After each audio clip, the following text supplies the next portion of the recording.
आप जानकारी हासिल कर सकते हैं। देश और दुनिया भर के दर्शकों को 15 अक्टूबर से हर रविवार भारत के स्वतंत्रता सेनानियों पर आधारित सीरीज देखने को मिलेगी। सूचना और प्रसारण मंत्री अनुराग सिंह ठाकुर ने एनिमेशन सीरीज कृष, ट्रिश और बाल्टी बॉय भारत है हम का ट्रेलर लॉन्च किया।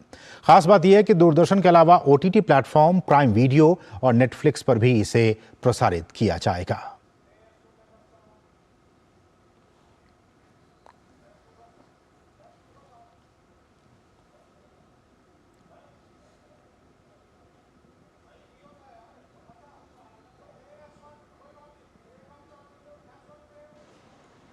दिल्ली के आकाशवाणी भवन में बुधवार को एनिमेटेड सीरीज कृष, ट्रिश और बाल्टी बॉय भारत है हम का ट्रेलर लॉन्च किया गया। ये सीरीज दूरदर्शन, प्राइम वीडियो और नेटफ्लिक्स पर 15 अक्टूबर से हर रविवार को शुरू हो रही है। इस सीरीज के जरिए स्वतंत्रता संग्राम के गुमनाम नायकों के किरदारों पर रोशनी डाली गई है।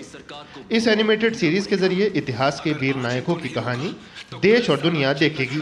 श्रृंखला में एक प्रमुख केंद्र बिंदु विदेशी उपनिवेशवादियों के खिलाफ संघर्ष में महिलाओं और आदिवासी स्वतंत्रता सेनानियों का योगदान है। सूचना एवं प्रसारण मंत्री अनुराग सिंह ठाकुर ने बताया कि ये सीरीज अगले सत्र के दौरान सभी सांसदों को भी दिखाई जाएगी। में खतर मचने वाला है नंदू, तो करो बगावत और उठाओ बंदूकें। हर हर महादेव।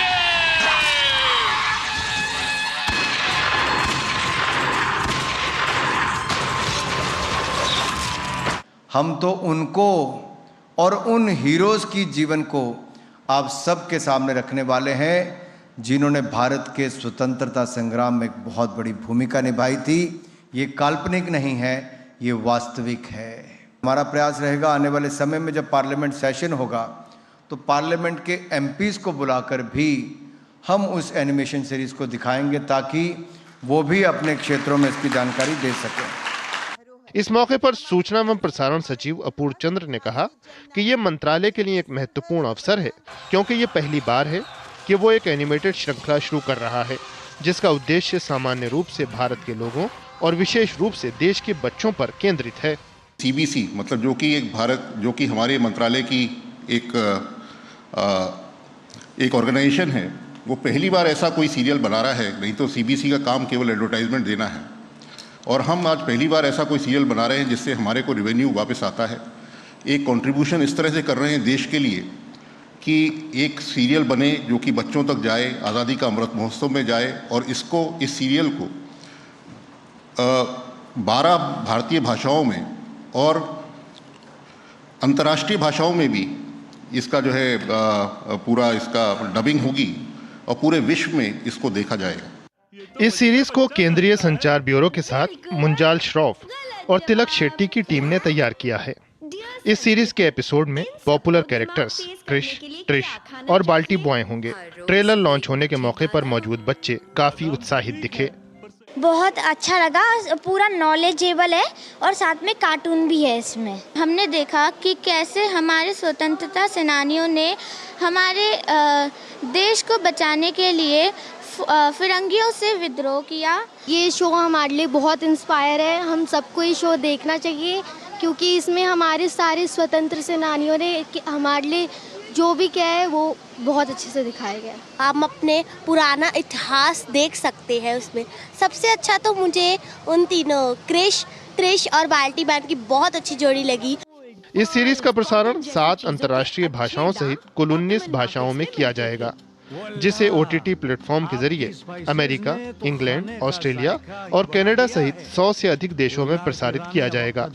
कृष, ट्रिश और बाल्टी बॉय भारत है हम के ट्रेलर लॉन्च के मौके पर सूचना एवं प्रसारण मंत्री अनुराग सिंह ठाकुर, सूचना एवं प्रसारण सचिव अपूर्व Chandra, CEO Prasar Bharati Gaurav Dwivedi, country head prime video Sushant Sriram, senior director general counsel legal Netflix India Kiran Desai, director general CBC सहित तमाम गणमान्य लोग मौजूद रहे। शैलेंद्र मिश्र के साथ ब्यूरो रिपोर्ट DD न्यूज। लेकर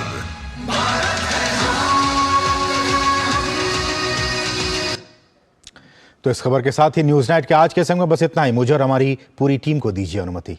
नमस्कार।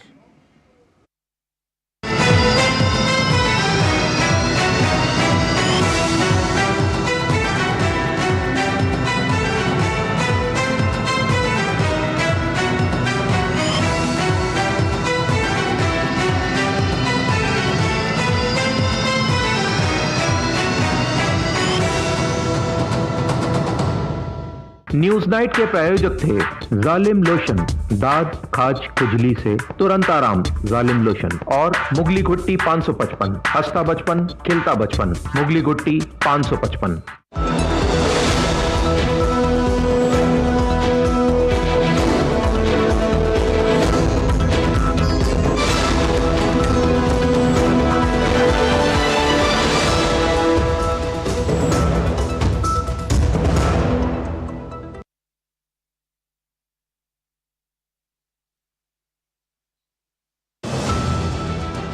तैयार हो गया है छत्तीसगढ़ का रण, बिछ गई है चुनावी बिसात। क्या है राजनीतिक दलों के दावे और क्या है उनकी हकीकत, जानेंगे जनता के मुद्दों पर सियासी दलों की राय। देखिए डीडी डायलॉग, छत्तीसगढ़ की चुनावी बिसात, डीडी न्यूज पर।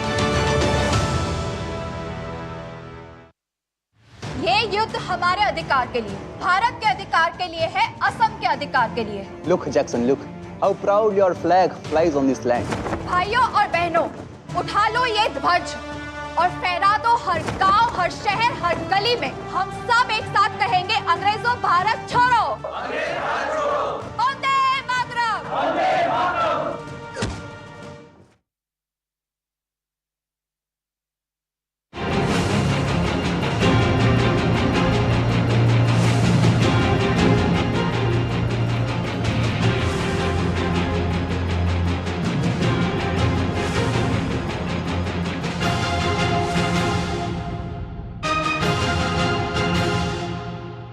नमस्कार। आचार संहिता लगते ही अब छत्तीसगढ़ में चुनावी बिसात पूरी तरह से बिछ चुकी है। मुख्य मुकाबला माना जा रहा है कि इस वक्त सत्ता में जो मौजूद है कांग्रेस पार्टी, उसके और बीजेपी के बीच है। दोनों ही पार्टियां अलग अलग तरीके से चुनावी दावे कर रही हैं। अब हकीकत क्या है ये तो हम जानने की कोशिश कर रहे हैं, क्योंकि जनता के बहुत सारे सवाल हैं और इसी के लिए आज हमारा ये जो मंच सजा है रायपुर में, इसमें हम उन्हीं मेहमानों के जो कि सभी पार्टियों से संबंधित है सीधे सवाल करने की कोशिश करेंगे और जानने की भी कोशिश करेंगे कि 5 साल में कांग्रेस पार्टी ने जो दावे किए थे उनकी हकीकत क्या है, और पिछले 15 साल जब बीत गए थे बीजेपी सरकार के, उसके दावों की हकीकत क्या थी और अब उनके नारे क्या है। इस वक्त बेहद ही खास मेहमान से शुरुआत हम अपने इस आज डीडी डायलॉग की करने वाले हूं, जिनको की परिचय अगर मैं कराऊं तो उनकी मुस्कुराहट कहते हैं कि हर बात कह देती है और अपने जो विरोधी हैं उनको भी वो चित कर देते हैं अपनी मुस्कुराहट से। पूर्व मुख्यमंत्री, बीजेपी के वरिष्ठ नेता डॉक्टर रमन सिंह, बहुत बहुत स्वागत है रमन सिंह जी। तो आपके विरोधियों के मैं कमेंट सुन रही थी, वो पिछले चुनाव में भी थे अभी भी, कि आपके पास कोई एक बिना धार की तलवार है जिससे विरोधियों को चित करते आए हैं आप। ये कौन सी तलवार की बात करते हैं वो? आज वो युग निकल गया भाले और तलवार और तोप और तमंचे का। अब तो डायलॉग सही होते हैं और इसलिए मैं डीडी डायलॉग में आया हूँ कि जो भी होता है हमारे संवाद से ही होता है, बातचीत से ही होता है और जनता का विश्वास जीतने का यही एक रास्ता है। डॉक्टर रमन सिंह, शुरुआत में करूँ तो अब से कुछ 15-20 मिनट पहले मुख्यमंत्री भूपेश बघेल ने एक ट्वीट किया है और वो ट्वीट उन्होंने ये कहकर किया कि भाजपा को मेरी हर चीज से ऐतराज है। कल एक फोटो बीजेपी के ट्विटर हैंडल से ट्वीट हुआ जिसमें वो कैंडी क्रश खेल रहे हैं। अब वो कह रहे हैं कि आपको उससे भी ऐतराज है, वो गुल्ली डंडा खेलते हैं उससे भी ऐतराज है, कुश्ती से भी ऐतराज है, तो आपको बेसिकली छत्तीसगढ़ियों से ऐतराज है, ऐसा उन्होंने ट्वीट किया। डॉक्टर रमन को कोई ऐतराज नहीं है। डॉक्टर रमन को क्यों ऐतराज होगा? मगर जब राजनीतिक दल अपने सबसे गंभीर मसले पर चर्चा के लिए बैठा है और प्रत्याशियों की चयन की बात हो रही है, तो मुख्यमंत्री कितने गंभीर हैं उस पूरी बैठक के लिए जिसकी जवाबदारी है, ये दर्शाता है कि इस चुनाव में उनकी गंभीरता कितनी कम है। वो तो ये कह रहे हैं कि वो इतने ज्यादा गंभीर है कि उनको पता है कि जितने कैंडिडेट आएंगे वो सब जीत कर जाएंगे और गंभीरता बीजेपी में नहीं है। भारतीय जनता पार्टी ने लगातार, और हमने तो 85 प्रत्याशियों को घोषित भी कर दिया। भारतीय जनता पार्टी ने केंद्रीय स्तर में निर्णय लेके प्रत्याशियों की सूची जारी कर दी, लोग काम में लग गए। कांग्रेस तो अभी विचार विमर्श ही कर रहा है। डॉक्टर अमर सिंह, अब आपने सूची की क्योंकि बात की तो सूची पर आते हैं। बीजेपी, इतने समय से आप बीजेपी में रहे, आपने बीजेपी की एक पद्धति देखी चुनाव की और टिकटों के बंटवारे की। इस बार चर्चा मध्य प्रदेश से लेकर राजस्थान, छत्तीसगढ़, सब जगह यही है कि तीनों जगह क्या बीजेपी को जो ओपिनियन पोल या जो इंडिकेशन मिल रहे थे, इसकी वजह से ये नया चलन एक तरीके से बहुत समय बाद लेकर आए कि सांसदों को, मंत्रियों को, केंद्र के नेताओं को टिकट दिए जा रहे हैं। इसके पीछे क्या स्ट्रैटेजी? देखिए, इसके पीछे स्पष्ट कारण है कि भारतीय जनता पार्टी इस विधानसभा चुनाव को पूरी गंभीरता से ले रही है और जितने भी प्रत्याशी हमारे चुन के आए, चाहे वो केंद्र में मंत्री हों, सांसद हों या वरिष्ठ लोग हों, ऐसे सीरियस कैंडिडेट को उतारने का प्रयास किया है। तो भारतीय जनता पार्टी इस चुनाव को बहुत ही गंभीरता से ले रही है और हमारे अपने वरिष्ठ लोगों को इस चुनाव के मैदान में उतारने का प्रयास हुआ है। नहीं तो ये इसी बार क्यों हुआ, ये सवाल है ना। हर बार भी सीरियसनेस तो उसी तरह से थी, लेकिन इस बार एकदम अलग तरीके की। हर चुनाव में रणनीति बदल जाती है। रणनीति वही है जो बदलती रहती, नीति वो है जो कांस्टेंट चलता है। मगर इस बार की रणनीति जो केंद्रीय नेतृत्व ने बनाया है, इस प्रकार के बनाया है और इसी में माननीय अमित शाह जी महारत हासिल है। तो आपका कितने पार का इस बार का नारा है? क्योंकि भूपेश बघेल कह रहे हैं 75 पार, और 75 से नीचे वो बात ही नहीं करेंगे। भूपेश के 75 पार की बात मैं सुन रहा हूं, मगर छत्तीसगढ़ की जनता कहती है कांग्रेस इस बार बिल्कुल साफ, कांग्रेस का सफाया होने वाला है पूरे छत्तीसगढ़ में। भारतीय जनता पार्टी, संख्या तो मैं नहीं, कोई ज्योतिष का ज्ञाता नहीं हूं, मगर मैं ये कह सकता हूं कि भारतीय जनता पार्टी छत्तीसगढ़ में स्पष्ट बहुमत के साथ सरकार बनाने जा रही है। इसके पीछे क्या वजह रहेगी? वजह है इस बड़ा साफ है कि कांग्रेस का 5 साल का कुशासन, जो दायित्व मिला, जो जन घोषणा पत्र जारी किया, जो वादे किए, आज वो 5 साल बाद छत्तीसगढ़ की जनता पूछ रही है कि भैया भूपेश जी, टीएस सिंहदेव जी, आपने जन घोषणा पत्र में 36 बड़े बड़े वादे किए, आज जनता के पास लोग जाएंगे तो बोलेंगे क्या हुआ तुम्हारा शराबबंदी का वादा? बड़ा गंगा जल और गीता को हाथ में रखकर कसम खाए थे कि हम पूर्ण शराबबंदी कर देंगे। 5 साल हो गए, घर घर पहुंचा के शराब बांटी जा रही। 10 लाख नवयुवकों को बेरोजगारी भत्ता की बात, आज नवयुवक भटक रहा है, नौकरियों की हालत खराब है, रोजगार के अवसर नहीं। मगर 10 लाख का वादा इन्होंने किया। इन्होंने बड़ा वादा किया था कि 2 साल का डॉक्टर रमन ने बोनस नहीं दिया, हम देंगे। 5 साल हो गए, वो बोनस नहीं। 2 लाख कर्मचारियों को रेगुलर करने की बात कही थी, वृद्धावस्था पेंशन, विकलांग पेंशन, निराश्रित पेंशन, न जाने कितने वादे इन्होंने किए थे और उसके विपरीत आचरण हुआ। तो पहला तो जनता सवाल करेगी जैसे ही वो चुनाव के मैदान में जाएंगे कि जन घोषणा पत्र के वादे अधूरे हैं। दूसरा, आपको सत्ता में बैठाया, सरकार में बैठाया, एक दायित्व दिया छत्तीसगढ़ के डेवलपमेंट का, विकास का, छत्तीसगढ़ को ऊंचाई पे ले जाने का। मगर 5 साल में हुआ क्या? छत्तीसगढ़ की पहचान क्या बनी? छत्तीसगढ़ की पहचान ईडी और सीडी के रूप में पूरे हिंदुस्तान में बाकी। छत्तीसगढ़ में हिंदुस्तान का सबसे बड़ा शराब घोटाला, 2000 करोड़ से ज़्यादा का घोटाला। हिंदुस्तान में 600 करोड़ का कोल का घोटाला, 525 करोड़ का। पीडीएस का 600 करोड़ का घोटाला, 5000 करोड़ का प्रधानमंत्री खाद्यान्न सुरक्षा योजना में घोटाला का।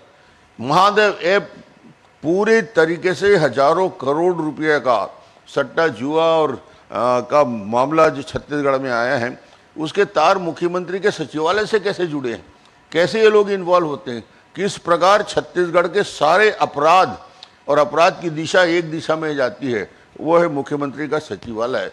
ये जो छत्तीसगढ़ में इन्होंने 5 साल में लूटा है छत्तीसगढ़ को हजारों करोड़, हिंदुस्तान में शायद कहीं भी नहीं होता होगा। राजा यदि लुटेरा हो गया, जिसके हाथ में तिजोरी की चाबी है, सत्ता की चाबी है, वो यदि डकैती करने लगेगा तो फिर बचेगा क्या स्टेट में? हिंदुस्तान क्या दुनिया में कहीं नहीं होता होगा कि सरकार के दुकान पे, जहां पे राजस्व की प्राप्ति होती है, शराब दुकान से 40% की सीधी राशि अवैध बिक्री यदि कहीं हो रहा है, पहले ठेकेदार बिक्री करता था, अब सरकार 40% अवैध शराब दुकानों में बिकवाती है बिना हॉलमार्क के, बिना एक्साइज ड्यूटी पटाए, और ये पूरा पैसा एक राजनीतिक दल को जाता है। तो यदि ये खुलेआम यदि हो रहा है, इस प्रकार की भ्रष्टाचार छत्तीसगढ़ की जनता देख रही, जिस राज्य में IAS IPS अधिकारी को पदस्थापना के लिए ऑक्शन होता है, ठीक है, IPL की तरह ऑक्शन यदि होता है, छत्तीसगढ़ में होता है, इस प्रकार की भ्रष्टाचार की यदि पराकाष्ठा में छत्तीसगढ़ में हम पहुंचे हैं, तो छत्तीसगढ़ की जनता क्यों चुनेगी इनको? डॉक्टर रमन सिंह, क्योंकि आपने एक साथ कई सारी बातें की, आपने घोटालों की बात कही, आपने ED CBI की बात कही और आपने शराब की बात की, शराब और शराबबंदी, शराब घोटाला।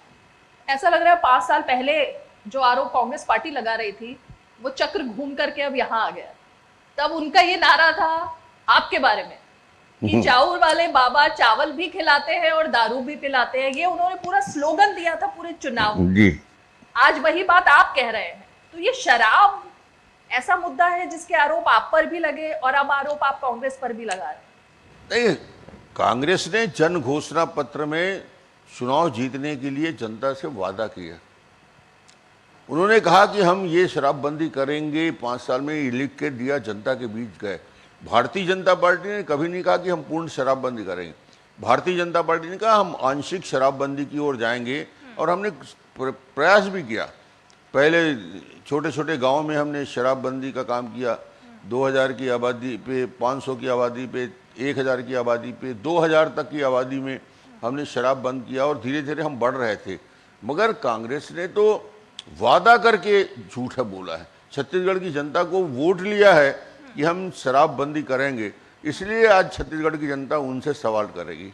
वो तो कह रहे हैं कि आप पूरे देश में नशाबंदी घोषित कर दीजिए, केंद्र में आपकी सरकार है तो मैं भी छत्तीसगढ़ में लागू करूंगा।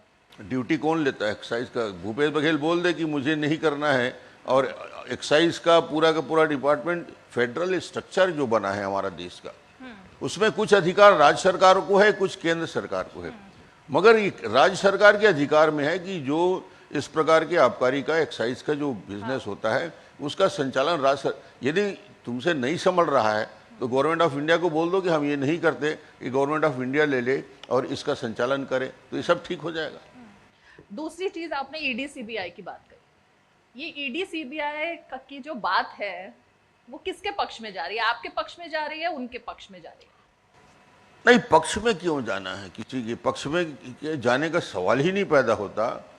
ये भ्रष्टाचार का इतना बड़ा आरोप, यानी ED आता है तो जब prevention of money laundering act का उल्लंघन होता है, 30-40 अधिकारियों के ऊपर केस का है, अघोषित संपत्ति 150 करोड़ की जब्त की है, उसके बारे में कोई बात बताए? ये तो नहीं बताते कि हम भ्रष्टाचार बंद करेंगे। ये बोलते हैं कि ED परेशान कर रहा है।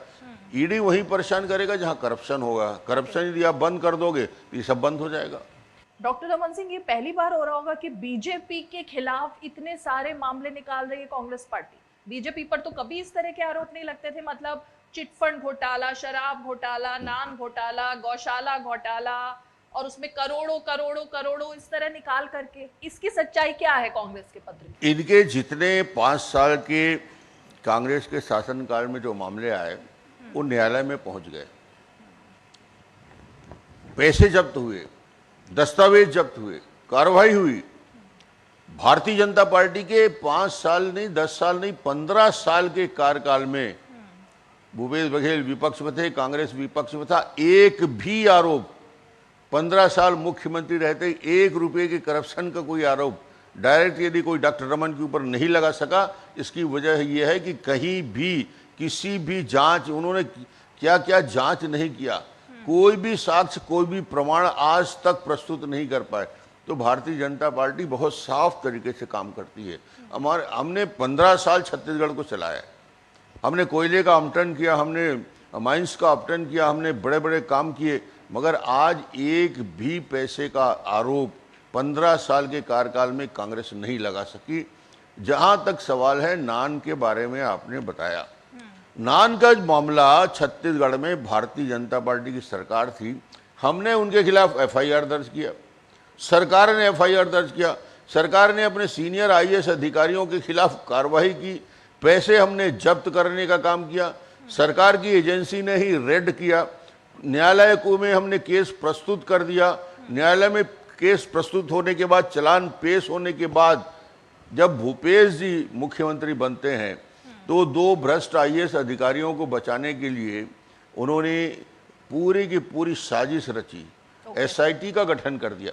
अरे भाई, यदि आपको नान घोटाले में न्यायालय तक हम पहुंच गए थे, SIT गठन करके उसको उलझाने की जरूरत क्या है?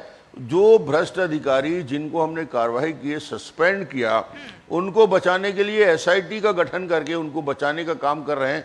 और आज वही अधिकारी नान में जिनके ऊपर आरोप लगा है, वो अधिकारी उनके दाएं और बैठे सबसे बड़े सलाहकार हैं और उनके पूरी सत्ता का संचालन कर रहे हैं। तो ये मैं बताना चाहता हूं कि भ्रष्टाचार का एक भी विषय 15 साल में यदि कुछ होता, 10 साल तो मनमोहन सिंह की सरकार थी जब मैं मुख्यमंत्री था, एक भी विषय आता नहीं। उन्होंने लेकिन पीएम को चिट्ठी तक लिखी कि आपके खिलाफ ED और CBI की जांच होनी चाहिए। भूपेश बघेल ने, मुख्यमंत्री वो तो कह रहे हैं मैं चिट्ठियां भी लिख रहा हूं, उस पर कोई कार्रवाई नहीं। प्रधानमंत्री मनमोहन सिंह के रहते डॉक्टर रमन 10 साल मुख्यमंत्री रहा, एक भी कार्रवाई करने की हिम्मत कैसे नहीं हुई? सिर्फ चिट्ठी लिखना इसलिए कि आप आकंठ भ्रष्टाचार में डूबे हुए हो और उसको काउंटर करने के लिए कर रहे हो। कोई भी दस्तावेज प्रमाण के सहित कोई विषय आए तो ओके, ठीक है। इस मुद्दे को यहीं पर वो करते हैं, क्योंकि आपने साफ बता दिया कि 15 साल में इस तरह का कोई प्रूफ नहीं था। डॉक्टर रमन सिंह, बीजेपी का चेहरा कौन है इस बार चुनाव में? भारतीय जनता पार्टी का आज ही नहीं, आपको मैं याद दिला दूं, 2003 में, 2008 में, 2013 में लगातार 3 बार सत्ता में हम आए। मुख्यमंत्री डॉक्टर रमन बना, मैं मुख्यमंत्री बना, मगर इस 15 साल में कभी भारतीय जनता पार्टी ने डॉक्टर रमन को मुख्यमंत्री के चेहरे के रूप में प्रोजेक्ट नहीं किया। हमारे यहाँ सामूहिक नेतृत्व में हम चुनाव लड़ते हैं। चुनाव लड़ने के बाद विधायक दल की बैठक होती है और उसमें 10 मिनट में निर्णय हो जाता है कि मुख्यमंत्री कौन बनेगा। इस बार भी यही प्रक्रिया होगी। जहाँ तक सवाल हमारी बात है, हम तो सामूहिक नेतृत्व में हमेशा चुनाव लड़ते रहे हैं, मगर कांग्रेस की क्या स्थिति है? 1 महीना पहले कांग्रेस बड़े बड़े पोस्टर लगे थे, बड़े बड़े बैनर लगे थे, भूपेश है तो भरोसा है, भूपेश है तो भरोसा है। आज वो भूपेश है तो भरोसा है वो निकल गया, उनके बोर्ड निकल गए। अब कांग्रेस भी कहने लगी भरोसे की सरकार, और कांग्रेस के नेतृत्व करने लगा कि सामूहिक नेतृत्व में हम चुनाव लड़ेंगे। जब कांग्रेस भी सामूहिक नेतृत्व में चुनाव लड़ रही है, भारतीय जनता पार्टी भी सामूहिक नेतृत्व में चुनाव लड़ रही है, तो फैसला हो जाएगा। नहीं, सामूहिक नेतृत्व की परिभाषा होती क्या है? कि बहुत सारे चेहरे हैं, या कंफ्यूजन है, या आपस में खींचतान है? उसका मतलब होता क्या है? नहीं, सामूहिक नेतृत्व का मतलब पूरी टीम एक साथ काम करती है। हमारे जितना हम लोग काम करने वाले लोग हैं, और मान लो महत्वाकांक्षी लोगों के अंदर में महत्वाकांक्षा रहता है, 1, 2, 3, 4, 5 मुख्यमंत्री बनना चाहते हैं, सब मेहनत करते हैं और उसके अंतिम दिन फैसला हो जाता है। सब कुछ ठीक ठाक है पार्टी में? करीब 100% सब ठीक ठाक है, और कहीं भी किसी विषय को लेकर कोई टकराव भारतीय जनता पार्टी के अंदर नहीं।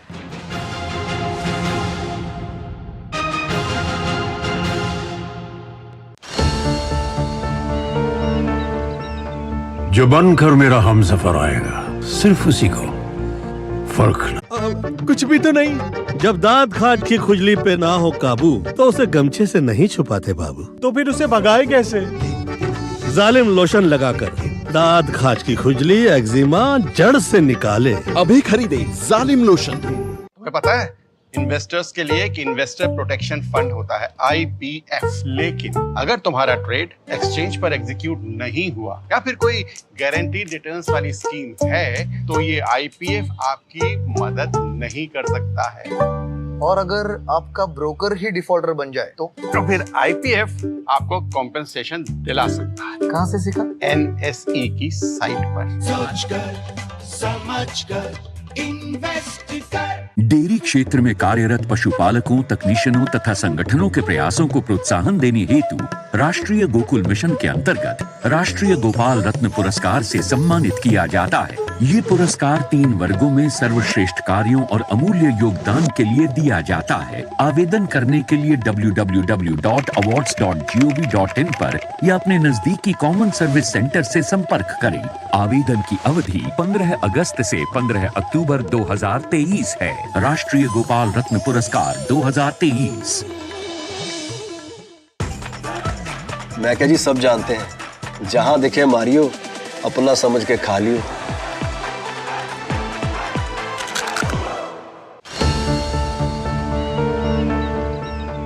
जो बनकर मेरा हमसफर आएगा, सिर्फ उसी को फर्क नजर आएगा।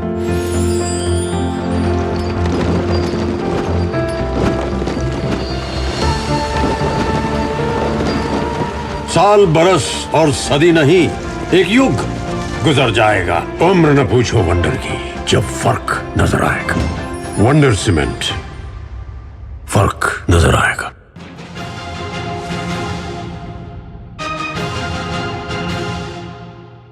डॉक्टर रमन सिंह, शुरुआत में ही मैंने कहा था कि कुछ ऐसे सवाल मैं पूछना चाहूंगी जो जनता के मन में है। उम्मीद है नेता कभी सवालों से पीछे भागते नहीं हैं और सवालों के सीधे जवाब भी देते हैं। बिल्कुल। कार्यकर्ताओं के साथ, काडर के साथ दूरी बना के रखी आपने 4 साल तक, ऐसा माना जाता है, ऐसा कह रहे हैं कार्यकर्ता कि 4 साल दिखाई नहीं दिए और चुनाव से एन पहले अचानक दिखे। मैं विधायक बना और विधायक के साथ साथ मुझे राष्ट्रीय नेतृत्व में राष्ट्रीय उपाध्यक्ष का दायित्व दिया।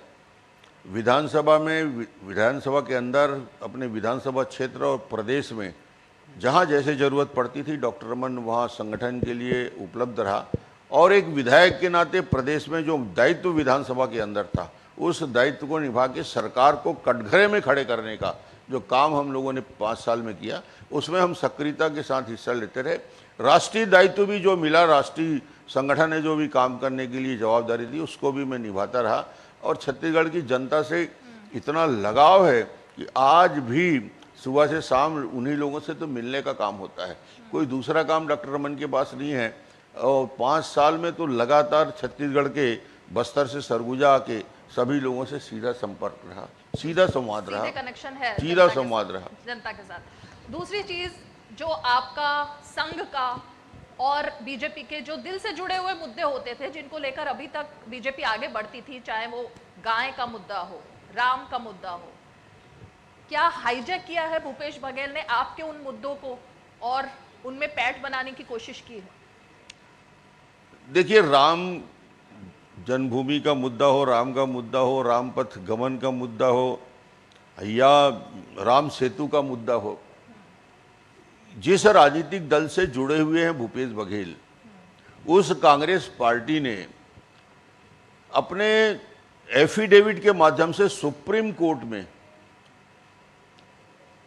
अपनी पूरी की पूरी कांग्रेस की फिलॉसफी और कांग्रेस का विचार किया और उन्होंने राम सेतु के अस्तित्व को इनकार कर दिया।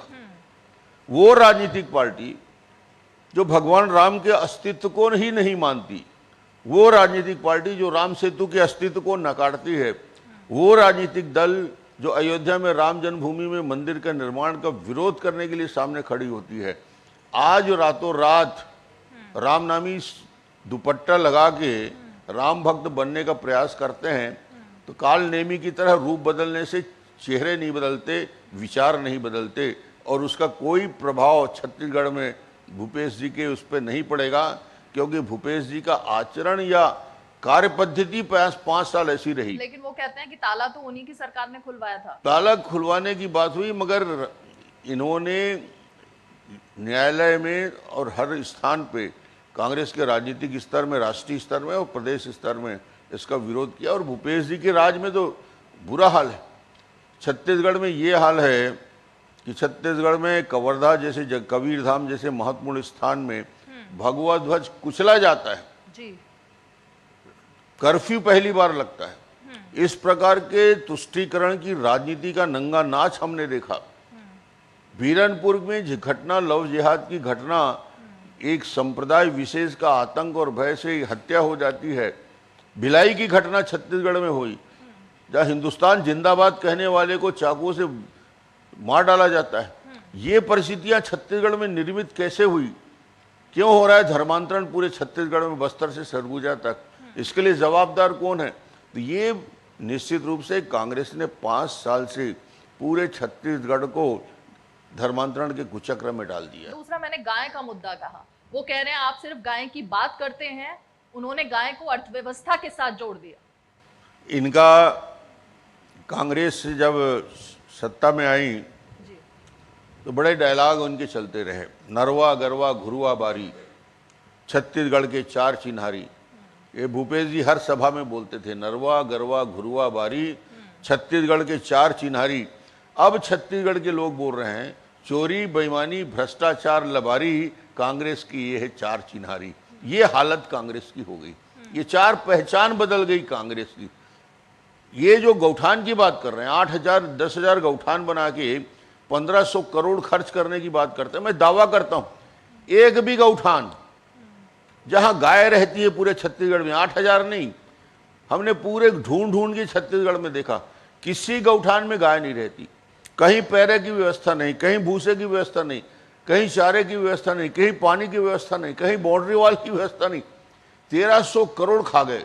यानी लालू यादव जैसा आदमी 3 साल जेल में इसलिए रहा कि चारा घोटाला किया, उससे बड़ा काम तो हमारे मुख्यमंत्री जी कर रहे हैं। गोबर घोटाला हो रहा है हिंदुस्तान में, यदि कहीं 300 करोड़ का तो छत्तीसगढ़ में हो रहा है। ये स्थिति छत्तीसगढ़ की। मैं जनता के पास जाऊं क्योंकि बहुत सारे सवाल उनके भी होंगे। एक अंत में सवाल, क्योंकि इस चुनाव में प्रियंका गांधी ने आकर कहा और राहुल गांधी कह रहे हैं कि अगर छत्तीसगढ़ में हमारी सरकार आती है तो जातिगत जनगणना हम सबसे पहले कराएंगे, और इसको लेकर भूपेश बघेल का एक कॉन्ट्राडिक्टरी स्टेटमेंट आता है। वो कह रहे हैं कि मैंने तो हेड काउंट कराया है लेकिन वो योजनाओं के लिए, जबकि आप बात कर रहे हो इसको बांटने के लिए। मैं इस पर आपका रिएक्शन चाहूंगा। ये 5 साल मुख्यमंत्री हैं, 5 साल मुख्यमंत्री रहते हुए हेड काउंट कराएं, ये कराएं, योजनाओं में कराएं, मगर कोई दस्तावेज आज तक विधानसभा की पटल में रख पाए? वो कह रहे हैं मेरे कंजम्पशन के लिए, योजनाओं के लिए, मैं क्यों पब्लिक करूं उसको? ये मुख्यमंत्री या किसी राज्य का मुख्यमंत्री होता है, वो उसकी जवाबदारी पूरे समाज के प्रति होती है। वो अपनी सरकार के प्रति या अपनी पार्टी के प्रति जवाबदार नहीं होता।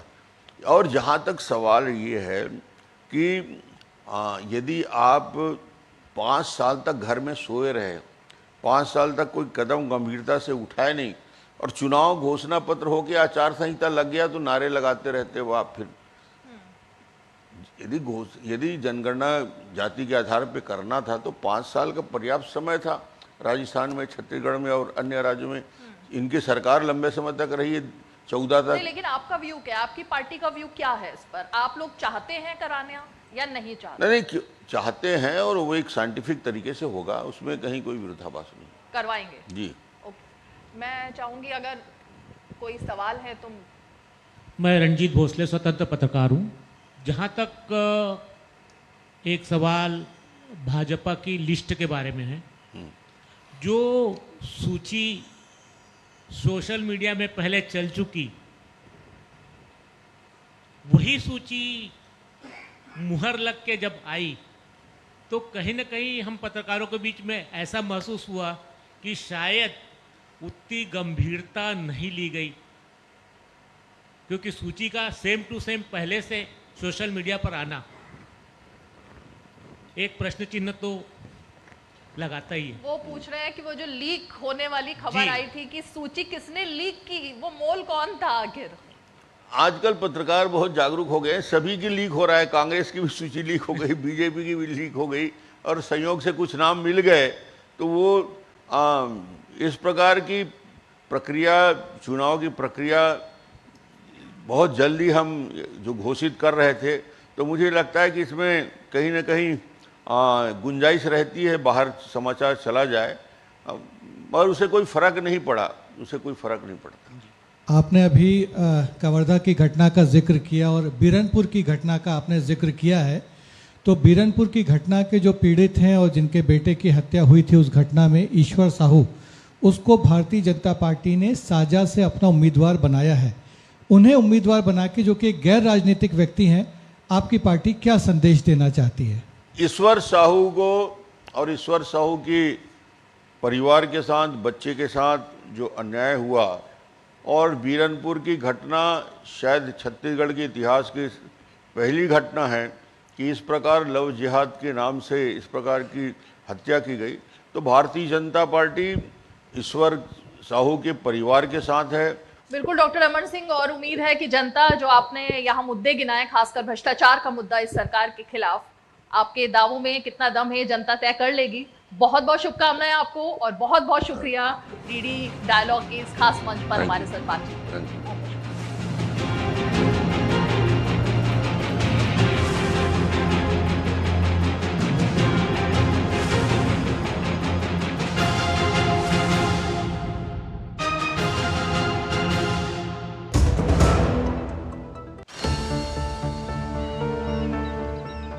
जो बनकर मेरा हमसफर आएगा, सिर्फ उसी को फर्क नजर आएगा।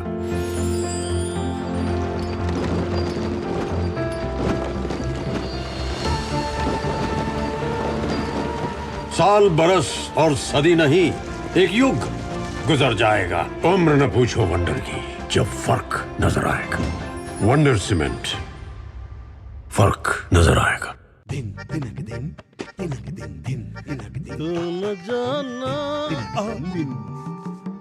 अरे गोविंदा जी, आप यहाँ? हाँ बबुआ, हम यहाँ। पर तुम क्या छुपा रहे हो वहाँ? कुछ भी तो नहीं। जब दांत खाज की खुजली पे ना हो काबू, तो उसे गमछे से नहीं छुपाते बाबू। तो फिर उसे भगाए कैसे? जालिम लोशन लगाकर दांत खाज की खुजली, एक्जिमा जड़ से निकाले। अभी खरीदे जालिम लोशन। अब क्या देख रहे हो पापा? तुम कहते हो ना कि स्टॉक मार्केट में बहुत सोच समझकर इन्वेस्ट करना चाहिए, बस थोड़ा सा ज्ञान ले रहा हूँ। किससे? हर एक स्टॉक्स एक्सपर्ट है, मस्त एजुकेशनल वीडियोस बनाता है और अच्छी इन्वेस्टमेंट की टिप्स भी देता है। पापा, इन वीडियोस पे ना जाएं, अपना रिसर्च खुद करें या सेबी रजिस्टर्ड इन्वेस्टमेंट एडवाइजर से संपर्क करें। एजुकेशन के नाम पर कुछ इन्फ्लुएंसर्स अक्सर इन्वेस्टर को मिसगाइड करते हैं, नुकसान आपका होगा। सोच कर, समझ कर, इन्वेस्ट कर।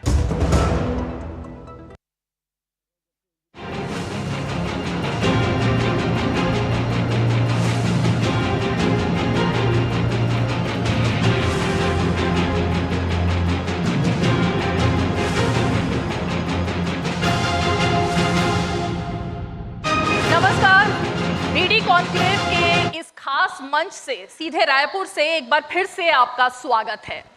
चुनावी भी साथ बीत चुकी है, लगातार सवाल जवाब हो रहे हैं उन शख्सियत के साथ जो कि जनता से सीधे जुड़ा हुआ महसूस तो करती है, लेकिन क्या जनता भी उनके साथ जुड़ा हुआ महसूस करती है, ये हमने जानने की कोशिश की। लेकिन इस वक्त बेहद ही खास मेहमान हमारे साथ मौजूद हैं, जिनके बारे में ये कहा जाता है कि वो राजनीति के तो दिग्गज हैं ही, माहिर हैं ही। उनको ये भी पता है कि विरोधियों को अपना कैसे बना लेते हैं, चाहे वो अपनी पार्टी के हों या दूसरी पार्टी के। और उनके बारे में एक नई जानकारी और हासिल हुई है कि वो कैंडी क्रश बहुत अच्छा खेलते हैं और उनका जो लेवल है वो 4400 है। छत्तीसगढ़ के मुख्यमंत्री भूपेश बघेल जी, बहुत बहुत स्वागत है भूपेश जी आपका। ये चुनाव की बात और कैंडी क्रश, ये तो नया ही चुनाव का कुछ अंदाज है। राजनीति को भी खेल भावना से ही करना चाहिए, राजनीति करना चाहिए, क्योंकि राजनीति में अभी अब देखेंगे, एक समय था केवल लोकसभा और विधानसभा के चुनाव होते थे।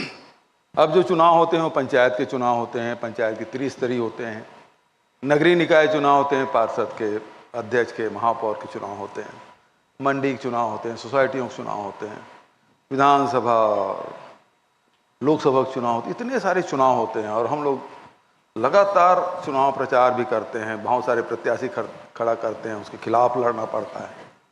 तो यदि उसको खेल भावना से आप नहीं लेंगे और उसको आप लड़ाई के हिसाब से करेंगे तो लड़ाई में तो दुश्मनी होती है, और कितने दुश्मन पालिएगा, जीवन तो बहुत थोड़ी सी है, तो दुश्मन मत पालिए, दोस्त जितना बना सकते हैं बनाइए। तो इसको खेल भावना से, राजनीति को भी खेल भावना से लेना चाहिए, चुनाव को भी खेल भावना से लेना चाहिए और हमेशा खेलते रहना चाहिए, ताकि आपके जोश खरोश उत्साह बना रहे। और राजनीति में दिन रात राजनीति आप सोचेंगे जी, तो आप थक नहीं जाएंगे। उसे कुछ अलग हटके भी करना होता है।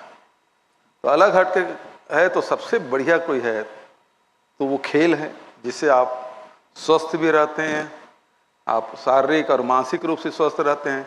लेकिन यदि आप कहें अब हेलीकॉप्टर में दिन भर बैठे हैं तो वहाँ खेलते कूदते बनेगा नहीं। या तो पुस्तक पढ़िए, या शोर इतना रहता आप किसी से बात नहीं कर सकते, तो फिर मोबाइल में वहाँ नेटवर्क भी नहीं होता। ऊंचाई में जाएंगे तो कैंडी क्रश के अलावा और कौन सा काम किया जा सकता है? तो आपका लेवल 4400 है, आपने 4400 सुपर हो गया, करीब 4500 पहुंच रहा है। वाह। आपने उस ट्वीट में क्योंकि एक जिक्र किया कि कमीशन खोरी का कॉमनवेल्थ खेलने वाले जी बीजेपी वाले, बिल्कुल सही बात है। आपने ये बात बोली। बिल्कुल सही बात है। आप चाहे स्टेट लेवल पे कहिए चाहे नेशनल लेवल पे कहिए, खेल तो बड़ा हो रहा है। यदि स्टेट लेवल पे कहेंगे तो नान घोटाला, खदान घोटाला, धान घोटाला, अखोड़वा कांड, मतलब कांड भी है, केवल घोटाला भर नहीं है। अखोड़वा कांड, गर्भाशय कांड और नसबंदी कांड, वो सारे कांड भी हैं। तो 15 साल में घोटाले और कांडों का बड़ा बोलबाला रहा है। कैसे पैसे लूटना जनता से, तो चिट फंड कंपनी जितना हर जिले के बाट आवंटित कर दी। ये चिट फंड कंपनी यहाँ चले, बड़ा जिला हो गया तो 2-2, 3-3 कंपनियां, और हजारों करोड़ रुपया लूट के भाग गए। और इसके सबके कार्यालय उद्घाटन करने में, उसको प्रमोशन करने में वो सारे भाजपा के पूरे मंत्रिमंडल के लोग, अधिकांश लोग, विधानसभा अध्यक्ष, उपाध्यक्ष, पूर्व, वर्तमान की बात नहीं कर रहा, पूर्व की बात कर रहा हूँ, ये सारे लोग उसमें सब लिप्त थे। तो हजारों करोड़ छत्तीसगढ़ के लोगों को लूट के ले गए।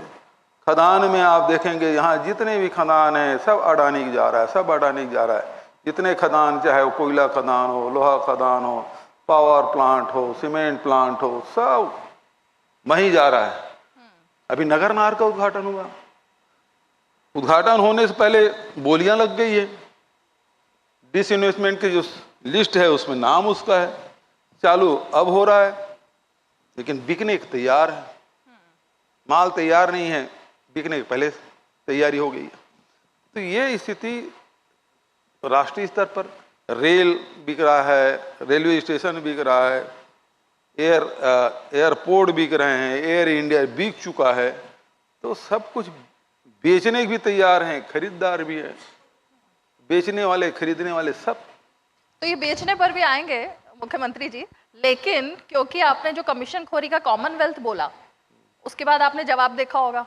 कॉमनवेल्थ का नाम आते ही, उतना नहीं देखा भाई, कॉमनवेल्थ का नाम आते ही वीडियो ट्वीट होने लगे, और रमन सिंह ने वीडियो ट्वीट कर दिया कॉमनवेल्थ घोटाले का, और कहा कि मुख्यमंत्री जी कम से कम इस शब्द का इस्तेमाल ना करते, यादें ताजा हो गई। तो वही रमन सिंह जी के असत में क्या है कि उसका उम्र का असर होने लगा है, और सत्ता में 15 साल रहे हैं तो उसका भी असर उसको दिखाई दे रहा है।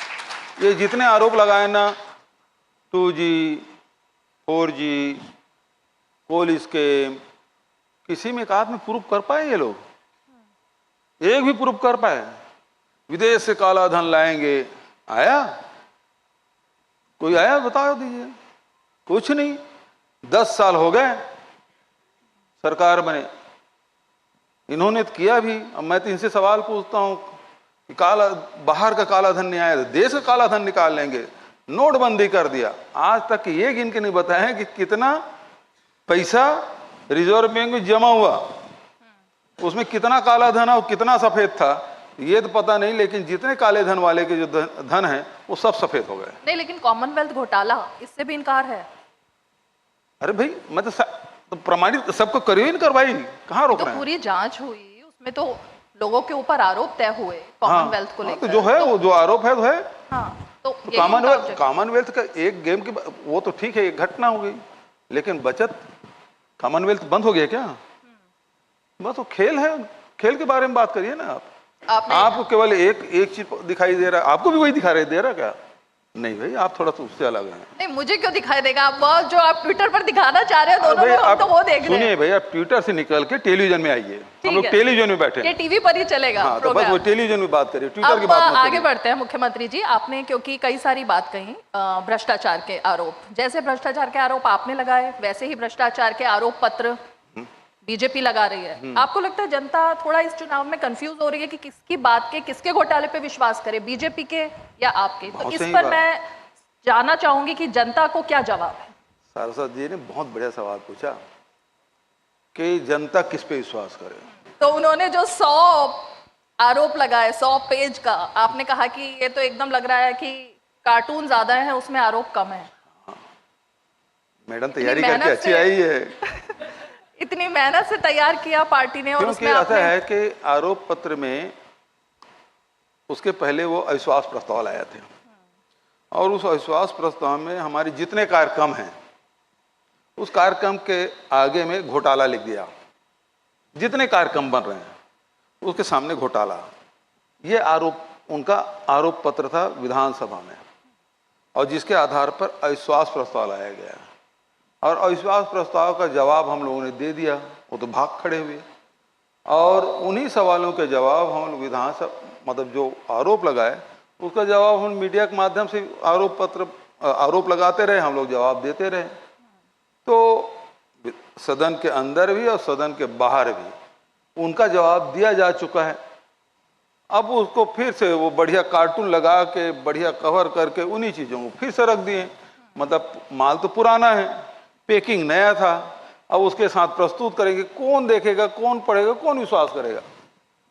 भूपेश जी, क्योंकि आरोपों से थोड़ा सा आगे निकलते हैं, दूसरी चीजों पर आते हैं। आपने ये जो बात कही छत्तीसगढ़ का की जो अस्मिता है, वो मुद्दा आप सबसे ज्यादा इस वक्त उठा भी रहे हैं। प्रधानमंत्री ने तो तारीफ भी की आपकी कि आप फाग बहुत अच्छा गाते हैं। बिल्कुल सही बात अब चुनाव का वक्त है और आपकी दौड़ धूप है, वरना होली का मौसम भी नहीं है, वरना आपसे हम कह देते नहीं, अभी दीपावली का समय है। दीपावली का समय है, तो हम वो नहीं कहेंगे। लेकिन ये अस्मिता का जो मुद्दा है, आपको लगता है कि 15 साल में क्या छत्तीसगढ़ की अस्मिता, क्योंकि बीजेपी कहती है कि छत्तीसगढ़ को बनवाने से लेकर अलग राज्य और तमाम जो उसके साथ जुड़ाव का मुद्दा है, वो तो पूरा क्रेडिट बीजेपी लेती है, लेकिन ये आप कह रहे हैं कि अस्मिता और यहाँ के लोगों के साथ जुड़ाव वो आप ही ने पैदा किया।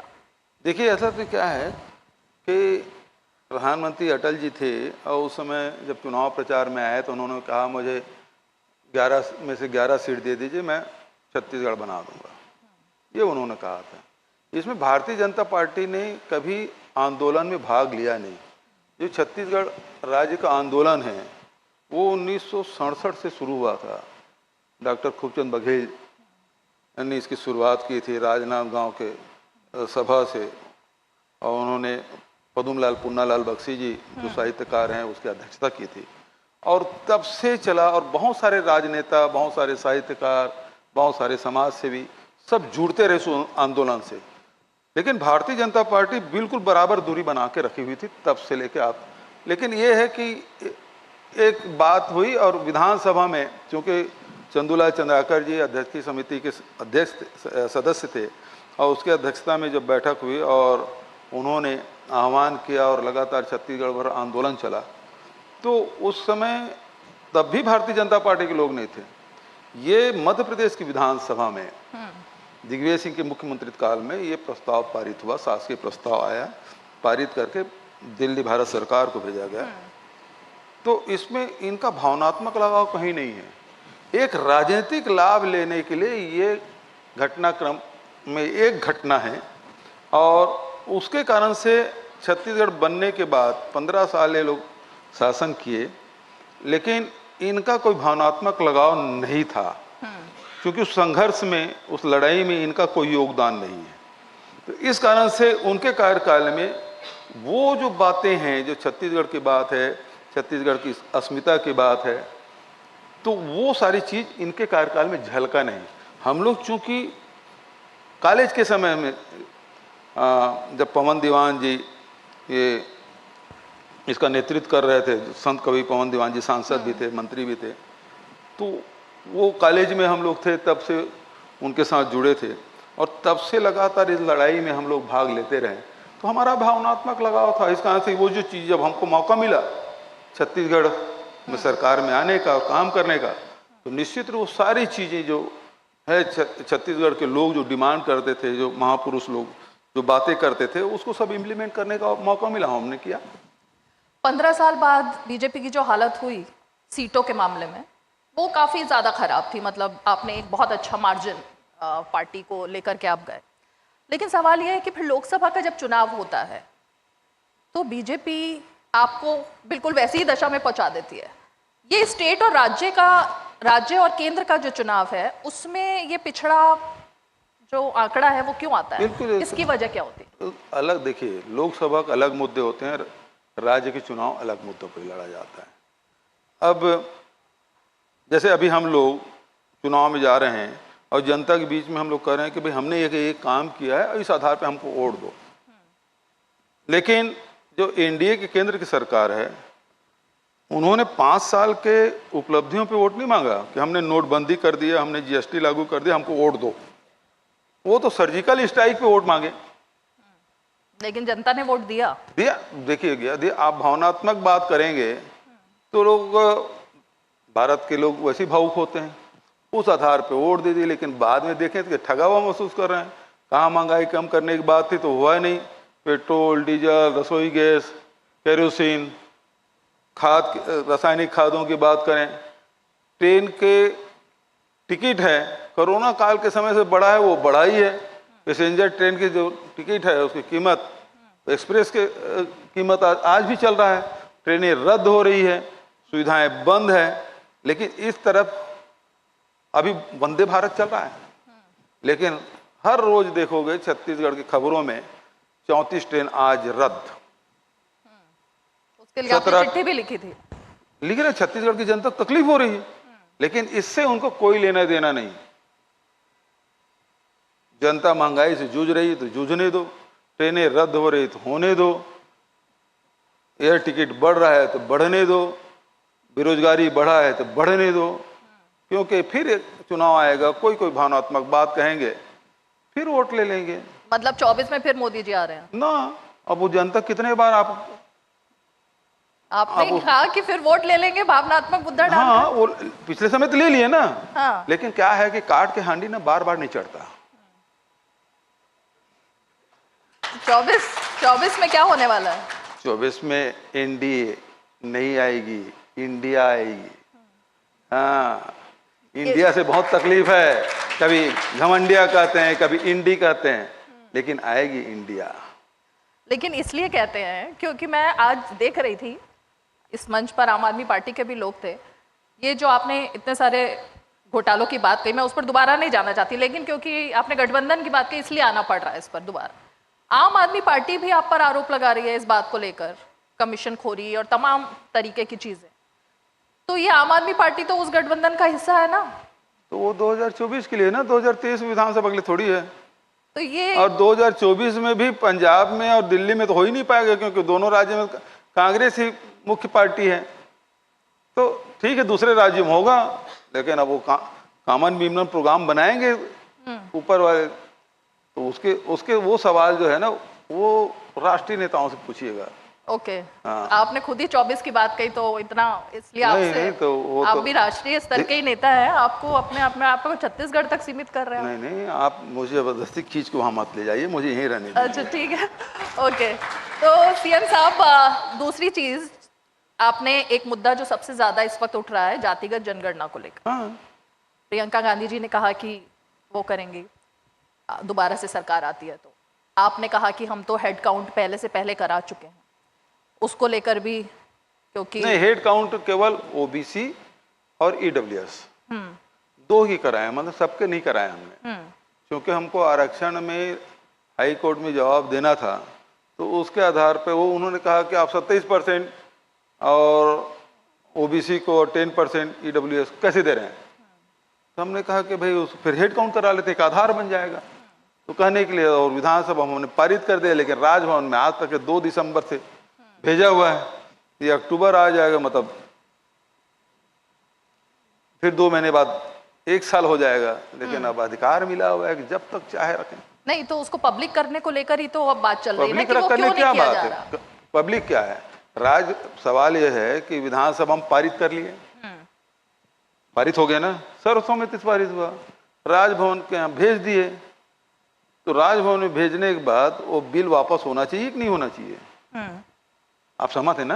हाँ, बस यही तो कहना चाह रहा हूँ। नहीं, जितना आप समझाने की कोशिश कर रहे हो उतना मैं समझ रही हूँ, लेकिन बस क्योंकि आप लगातार अडानी के मुद्दे पर बात कर रहे थे, अगर मैं गलत हूँ तो मुझे ठीक कीजिएगा। बिल्कुल। मैं सिर्फ ये जानना चाहती हूँ 2-3 चीजें अडानी के मुद्दे पर कि राज्य सरकार के हाथ में है पर्यावरण का क्लियरेंस देना, वन भूमि देना, ये तमाम चीजें क्लियरेंस देना किसके हाथ में? अगर मैं गलत हूँ तो प्लीज करेक्ट कीजिए मुझे। अच्छा, ये बताइए कि ये जो राज्य सरकार अपने राज्य में कानून बनाए तो राज्य की सीमा में लागू होगा, ठीक है?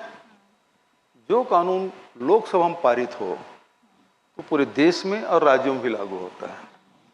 तो बहुत सिंपल सवाल मैं आपसे पूछ लेता हूँ, वन अधिनियम और पर्यावरण अधिनियम राज्य सरकार ने पारित किया कि केंद्र सरकार ने पारित किया? किसने किया? ठीक है, केंद्र ने किया। केंद्र किया, तो केंद्र ही उसका क्रियान्वयन करने का अधिकार उनको है। उसके हिसाब से हम लोग काम कर रहे हैं नहीं कर रहे हैं, ये देखने की जिम्मेदारी उसकी है कि जो भारत सरकार ने केंद्रीय कानून बनाया है उसका पालन कर रहे हैं कि नहीं कर रहे हैं। तो है कानून किसका? भारत सरकार का। तो आप ये कह रहे हैं कि पूरी तरह से मतलब हाथ बंधे हुए हैं राज्य सरकार बिल्कुल, के? जो कहेंगे उसको हमको करना पड़ेगा। वो ये डायरेक्शन, ये सर्कुलर है, ये अधिनियम है, ये अधिनियम है, और उसके हिसाब से आपको काम करना है। वो लगातार मॉनिटरिंग करते हैं, ये कागज दो, वो कागज दो, ये जवाब दो, वो जवाब दो, वही। तो राजस्थान सरकार अगर यहाँ पर आती है, मुख्यमंत्री अशोक गहलोत आपसे मिलते हैं, उसके बाद 4-5 घंटे बैठक के बाद अगर क्लियरेंस हो जाती है चीजें, खदानों को लेकर मंजूरी को लेकर आप चिट्ठी लिख देते हैं कि चलो ओके सर्टिफिकेट है, तो वो जिम्मेवारी किसके कंधों पर जाएगी? वो केंद्र पर जाएगी या राज्य पर जाएगी? देखिए, क्लियरेंस तो केंद्र सरकार ही देगी, हम तो बीच में डाकिया का काम कर रहे हैं। अभी जितने खदानें थी, जो कोयला नीति भारत सरकार के पूरी तरह से विफल हो चुकी है। उन्होंने कहा कि हम नीलामी करेंगे, 1,86,000 करोड़ का नुकसान हुआ, गणना कर ले, नीलामी कर लिए। सुप्रीम कोर्ट ने उसमें जितने भी प्राइवेट प्लेयर्स है सबको बाहर कर दिया, निरस्त कर दिया, और उसके बाद उसको पेनाल्टी भी लगाई गई, रॉयल्टी में पेनाल्टी लगाया। उसमें छत्तीसगढ़ के 4140 करोड़ रुपया हमारा आज तक रुका, हम मांग रहे हैं, वो मिल नहीं रहा है, एक अलग मुद्दा। ठीक है। लेकिन दूसरा जो मुद्दा है, भारत सरकार अब पूरी तरह से विफल हो गई है। अब वो पहले उनको राज्यों को देना शुरू किया, तो छत्तीसगढ़ के जो खदान है उसमें महाराष्ट्र को भी दिया, राजस्थान को भी दिया, गुजरात को भी दिया, आंध्र प्रदेश को दिया। तो इतने सारे राज्यों को यहाँ खदानें दी गई, और मतलब ये सुखद उनके हिसाब से हो सकता है, लेकिन जो कॉरपोरेट घराने के हिसाब से यदि बात करें तो सारे एमडीओ सब अडानी। ठीक है, अडानी मुद्दे को यहीं खत्म करते हैं। नहीं मत करिए ना, मैं अभी तो रुका भाई, अभी रुको रुको ना सारस्वत मैडम, अभी तो मैं कोयला तक के पहुंचा, लोहा में जाने दीजिए। अरे लोहा के बाद और भी है हमारे यहाँ, एलेक्जेंड्राइड है, सब बहुत सारी चीजें। तो लोहा वाले मामले में इनकी निगाह लगी हुई थी बेलाडीला में। बेलाडीला में एनएमडीसी और सीएमडीसी दोनों के ज्वाइंट वेंचर बने, इंसियल बना, और जो देश का सबसे बड़ा लौह उत्पादक कोई कंपनी है तो एनएमडीसी है, और वो एमडीओ नियुक्त करे, इससे ज्यादा दुर्भाग्यजनक बात क्या है? बिल्कुल, आप जो बात कह रहे हैं जाहिर तौर पर, उसके बाद वहां के आदिवासी उठ खड़े हुए और उनके बाद हम उनकी शिकायतें हुई, जांच कराए, वो गलत पाया गया, और उसके आधार पर लगातार एनएमडीसी से और भारत सरकार से हम लोग पत्र लिखे। एक अच्छी बात हुई कि बेलाडीला का लोहा खदान जो 13 नंबर का था, अब उसका एमडीओ अडानी नहीं है, रद्द हो गया फाइनली वो। हाँ, रद्द कर दिया। ये कब हुआ? ये 28 अगस्त का, पिछले महीने, दो महीने पहले। ओके। हाँ, तो ये बस्तर के आदिवासियों के, छत्तीसगढ़ के लोगों की बड़ी जीत है। ठीक है, तो आपने इस मुद्दे पर काफी बेबाकी से इस बात की जवाब दी, लेकिन मैं अब क्योंकि समय और भी मैं चाहूंगी कि इतने सारे लोग आपको सुनने के लिए, टेक्निकल सवाल पूछेंगे के लिए लोग यहाँ पर बैठे और सवाल पूछने के लिए भी जो मैंने कहा था कि आप अपने विरोधियों को भी दोस्त बना लेते हैं, ये टीएस सिंहदेव वो मेरा विरोधी कहाँ, मेरा बड़ा भाई है भाई, कैसी बात करती हैं, गजब। तो बड़े भाई को 2.5 साल वाला फॉर्मूला क्या था वो? तो भाई ऐसा है कि कोई हमारा कोalition गवर्नमेंट है जिसमें 2.5 साल का फॉर्मूला रहेगा। हाँ। क्लियर एब्सोल्यूट मेजॉरिटी, भारत सरकार को भी उतने मेजॉरिटी नहीं जितने छत्तीसगढ़ में कांग्रेस मेजॉरिटी, 3/4 से थम्पिंग मेजॉरिटी छत्तीसगढ़ में। हम 71 में है, भारतीय जनता पार्टी 13 में है। तो और उसमें फिर 2.5 साल का फॉर्मूला क्या है? मतलब जो हाई कमान का है, भूपेश तुम इस्तीफा दो तो इस्तीफा दे देते हैं, इसको बनाना है वो बन जाता है, उसमें क्या तकलीफ है? तो अब हम ये 2.5 साल के फॉर्मूला कहाँ था? बगैर जो 75+ का आंकड़ा दे रहे हैं, हाँ, अगर दोबारा से जीत कर आते हैं तो अब कोई 2.5 साल वाला कुछ नहीं, 5 साल के लिए सरकार। हाँ, जो हाईकमान जो फैसला करे। हाईकमान, हाँ, आपका फैसला नहीं चला भाई ऐसा है, मैं अपने बारे में आज तक फैसला नहीं किया, न मैं विधायक न संगठन में कोई पद मांगा, जो दिए जिम्मेदारी वो करता रहा, न मतलब विधायक के लिए टिकट मांगना, न लोकसभा के लिए टिकट मांगना, न मंत्री के लिए कोई लॉबिंग की, न प्रदेश अध्यक्ष की लॉबिंग की, न मुख्यमंत्री की लॉबिंग किया। पार्टी ने दिया मुझे जो कुछ पार्टी ने दिया। ओके, जादू की छड़ी है कुछ जो चल जाती है? नहीं नहीं, ऐसा है कि ऐसा जो एक बात कहूँ सारस्वत मैडम, परिश्रम का, मेहनत का कोई विकल्प नहीं होता, और जो मेहनत करते हैं ना वो दूर से दिखाई पड़ता है। तो पार्टी जो जिम्मेदारी से ईमानदारी से काम करते रहो तो दूर से देख लेते हैं। सोनिया जी बहुत अच्छी बात करती हैं कि आप मेन स्ट्रीम में बने रहिए, कभी न कभी मौका मिल जाता है। आप मेन स्ट्रीम में बने रहिएगा, दाएं बाएं मत होइएगा, बने रहिए। एक बार मौका नहीं मिला, दूसरे बार मौका मिल जाएगा, दूसरे बार नहीं मिला, तीसरे बार मौका मिल ही जाएगा। कांग्रेस पार्टी है। बहुत बड़ी बात आपने कही। मैं चाहूंगी हम 2 सवाल यहाँ पब्लिक से ले लें। मैं दिवंगत फिल्म निर्माता छमारिनी मिश्रा जी का पुत्र हूँ। दिवंगत फिल्म निर्माता जो रहे हैं छमारिनी मिश्रा जी का मैं पुत्र हूँ। सर मेरा आपसे एक सवाल ये है, विगत 3 वर्षों में हमने 20 से ज़्यादा कलाकारों को खोया है और आज उनका परिवार विकट परिस्थिति में है, आप इसके लिए क्या कर रहे हैं? देखिए, यदि मेरी जानकारी में आती और इस अब चूंकि आचार संहिता लग गया है तो अभी मैं कोई घोषणा भी नहीं कर सकता, लेकिन आपने अच्छा सवाल उठाया है और मैं चूंकि जो हमारे घोषणा पत्र समिति के जो अध्यक्ष हैं मोहम्मद अकबर साहब, निश्चित रूप से आपकी बात वहाँ तक पहुँचा दूंगा और घोषणा पत्र में यदि डालते बने तो निश्चित रूप से डालेंगे, नहीं तो अगले समय अवसर मिलेगा तब हम लोग उसको करेंगे, क्योंकि आचार संहिता का मैं उल्लंघन नहीं कर सकता, यहाँ कोई घोषणा नहीं कर सकता, क्योंकि जो भी बात कहूँगा तो घोषणा कहलाएगी और मैं आचार संहिता का उल्लंघन नहीं करना चाहता। जनता पार्टी के भी काफ़ी नेता आए थे यहाँ पर, अरुण साहब तो आएंगे ही भाई जी। हाँ तो 2 मुद्दे उन्होंने ऐसा कहे जो इस विधानसभा चुनाव में भारतीय जनता पार्टी प्रमुखता से उठा रही है, उसको बार बार वो दोहरा रहे थे। एक वो आरोप लगा रहे थे कि शराबबंदी का वादा किया था लेकिन नहीं किया, पहली, और दूसरा उन्होंने कहा कि जो है वो तुष्टीकरण की राजनीति कांग्रेस कर रही है और इससे एक सांप्रदायिक माहौल पैदा हो गया है। इसके बारे में आपका क्या कहना है?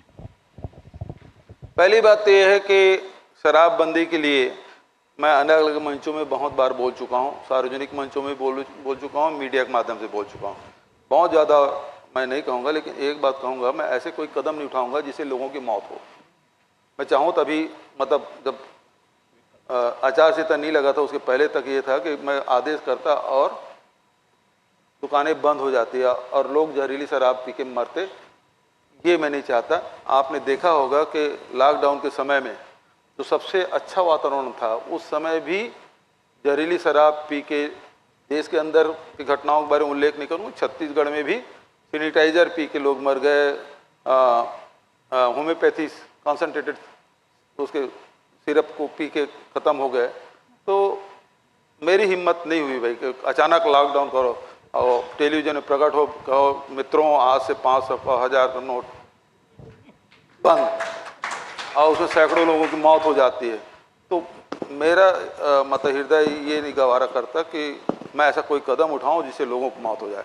सामाजिक बुराई है, सब मिल के हम लोग काम करेंगे और कोई रास्ता निकल जाए जिससे ये शराबबंदी नहीं, नशाबंदी की तरफ हम लोग बढ़ें, ये हमारी कोशिश होनी चाहिए। दूसरा मैं ये कहूँगा कि प्रधानमंत्री जी गुजरात से आते हैं और वहाँ शराबबंदी वर्षों से लागू है, तो 60 या 70 के दशक से, तो देश में क्यों नहीं लागू कर देना चाहिए? क्योंकि हमारा तो लैंडलॉक स्टेट है, 6 या 7 राज्यों से घिरा हुआ हमारा प्रदेश, तो यहाँ तो यदि देश में लागू हो जाएगा तो अपने यहाँ लागू हो जाए। मैं प्रधानमंत्री भी कहूँगा, वो तो वहीं से आते हैं जहाँ शराबबंदी है। दूसरी बात तुष्टीकरण वाली बात है, वो बिल्कुल गलत है, क्योंकि ये भारतीय जनता पार्टी की दो चीज़ मास्टरी है। उसमें उन्होंने PhD की है, एक सांप्रदायिकता, दूसरा धर्मांतरण। तो छत्तीसगढ़ में तो ऐसी कोई परिस्थिति नहीं जिसमें बहुत बड़ी जनसंख्या अल्पसंख्यकों की है, बहुत थोड़े से। छत्तीसगढ़ एक ऐसा प्रदेश है जहाँ कबीर की वाणी गूंजती है, जहाँ गुरु घासीदास की वाणी गूंजते हैं, यहाँ सत्य के रास्ते में चलने वाले लोग हैं।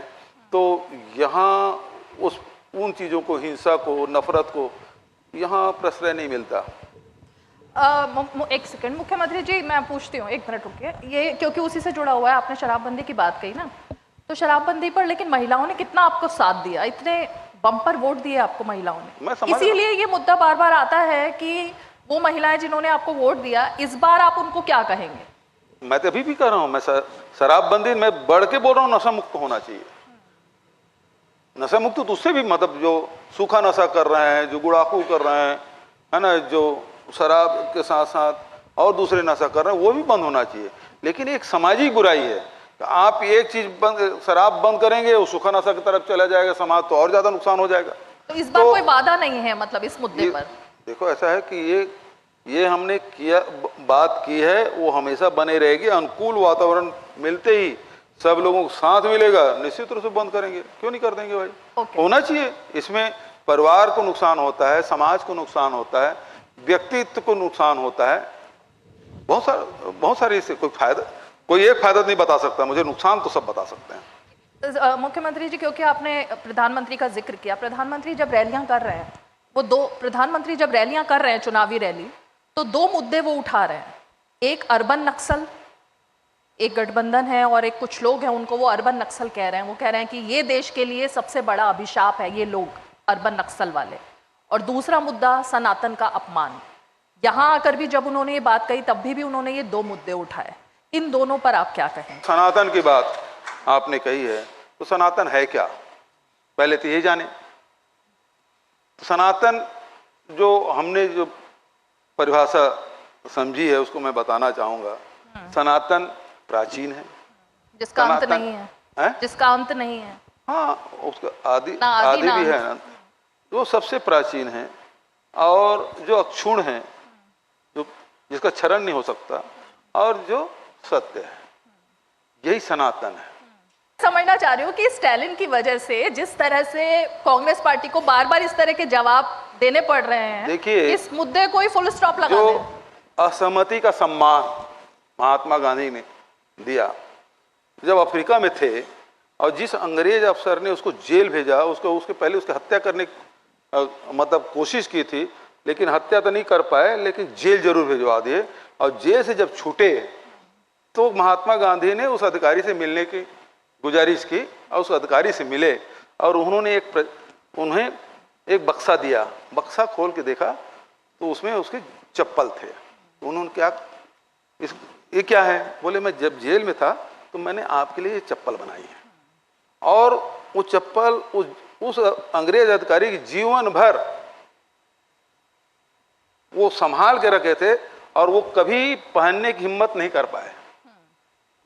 तो गांधी जी के जो हत्या करना चाहते थे, उनको इस प्रकार से अपने श्रम से बना के उन्होंने जूता या चप्पल भेंट किया, तो उसका हृदय परिवर्तन कर दिया। बुद्ध ने भी, आपने देखा तो उसका हत्या करने आ रहे थे, उसके अंगुली माल के किस्सा आप देख रहे हैं।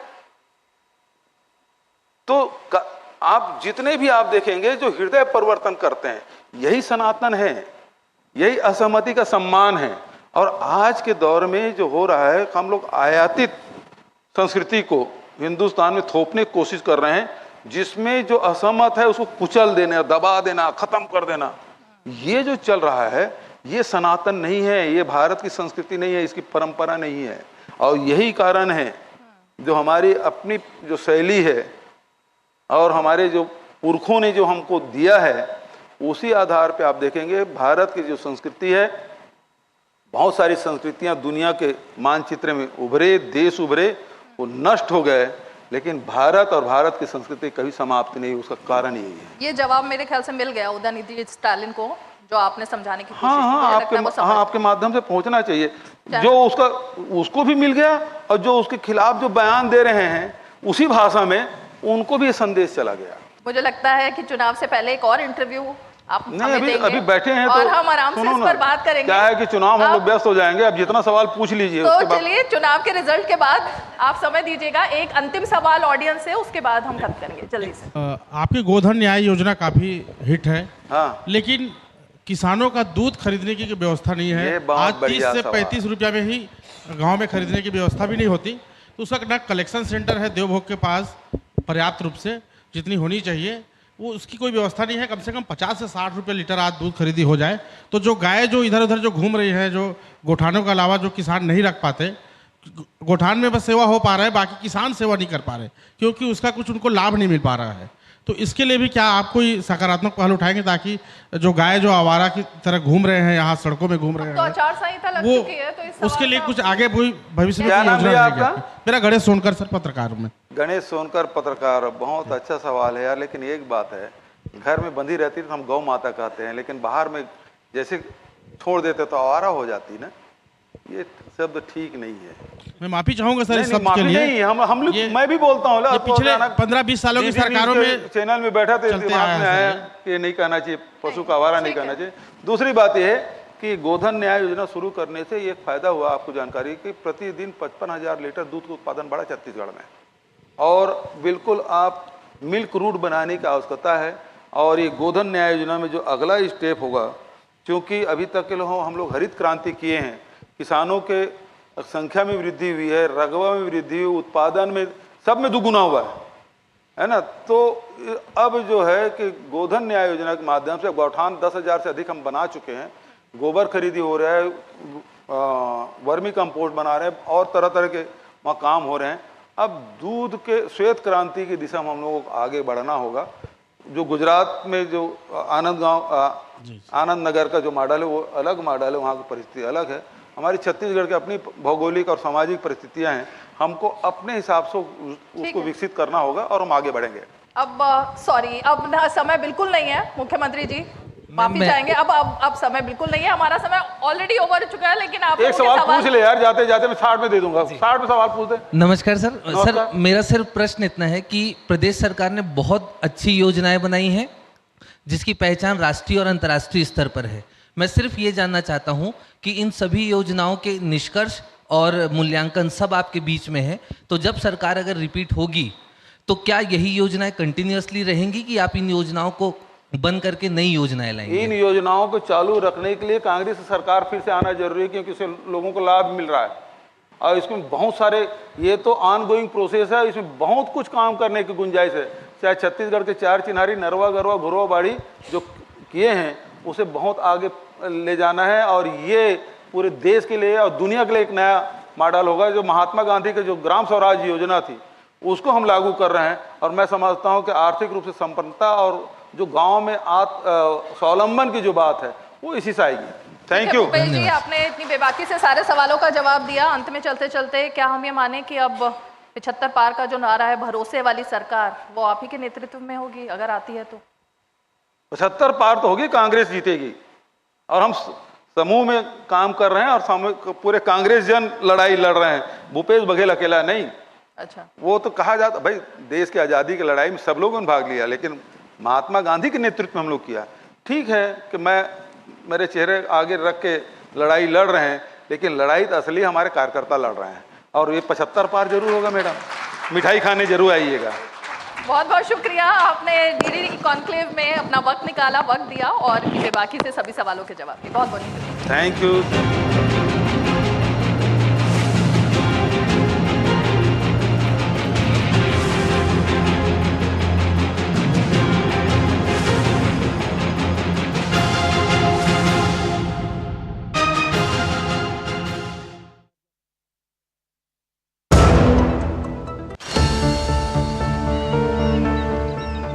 जो बनकर मेरा हमसफर आएगा, सिर्फ उसी को फर्क नजर आएगा।